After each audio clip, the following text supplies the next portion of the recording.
Hello student, आज हम लोग जो है पढ़ेंगे फ्यूचर परफेक्ट टेंस का positive sentence, negative sentence, interrogative sentence और इंट्रोगेटिव नेगेटिव सेंटेंस पढ़ेंगे।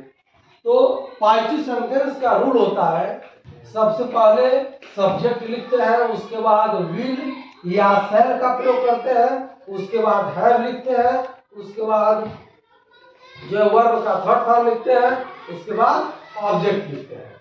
जैसे वह पत्र लिख चुकेगा, वह पत्र लिख चुकेगा, इस वाक्य का करता हुआ है तो ही हो जाएगा, और ही के साथ जो है विल का प्रयोग होता है। इसमें सहायक क्रिया विल है, क्या लगता है? विल हैव और शैल हैव लगता है। क्या लगता है? शैल हैव लगता है। विल हैव और शैल हैव, ठीक। तो यह हो जाएगा he will have वर्ब का थर्ड फॉर्म रिटेन हो जाएगा, राइट रोट रिटेन होता है, रिटेन ये लेटर। वह पत्र लिख चुकेगा, he will have written a letter। अब इसका नेगेटिव सेंटेंस देखते हैं, नकारात्मक वाक्य क्या है? वह पत्र नहीं लिख चुकेगा, वह पत्र नहीं लिख चुकेगा।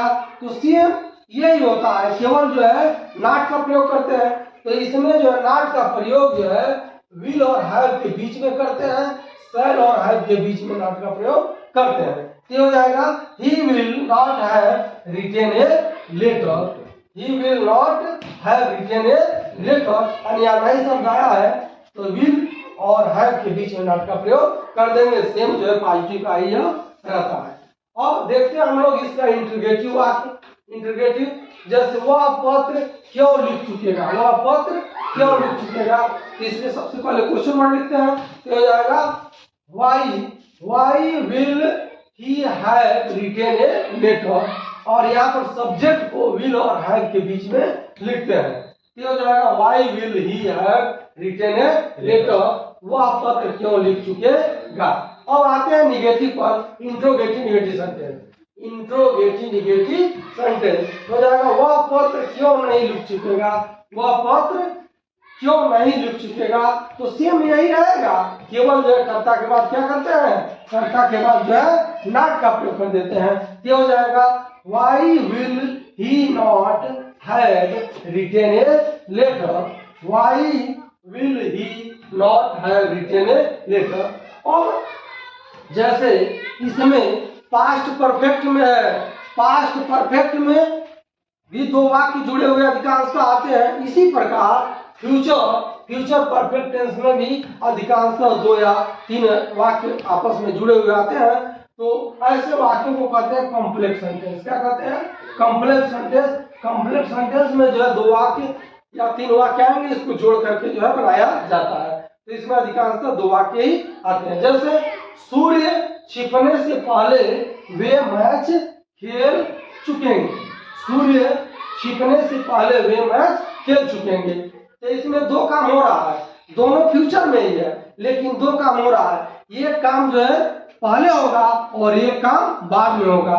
जो बिफोर वाले वाक्य में, पहले वाले वाक्य में जो काम पहले होगा उसको पहले लिखेंगे, जो काम पहले होगा उसको पहले लिखेंगे और फ्यूचर परफेक्ट टेंस में लिखेंगे, और जो काम बाद में होगा उसको बाद में लिखेंगे और प्रेजेंट इंडेफिनिट टेंस में लिखेंगे। किसमें लिखेंगे? प्रेजेंट इंडेफिनिट टेंस में लिखेंगे, ठीक। और पास्ट वाले में क्या लिखते थे? पास्ट इंडेफिनिट में ही लिखते थे। लेकिन फ्यूचर परफेक्ट में जो है जो काम पहले होता है उसको फ्यूचर परफेक्ट में लिखेंगे और पहले लिखेंगे, और जो काम बाद में होगा उसको बाद में लिखेंगे, लेकिन प्रेजेंट इंडेफिनिट टेंस में लिखेंगे।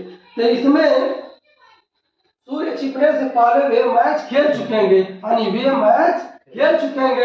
हो जाएगा they will have played the match, they will have played the match, वे जो है मैच खेल चुके हैं ये before the sun set, the sun sets. ये छूटा है, यह जो है प्रेजेंट इंडेफिनिट टेंस में बनाएंगे। तो ये वाक्य हो गया they will have played match before the sun sets, अर्थात सूर्य छिपने से पहले जो है वे मैच खेल चुके हैं।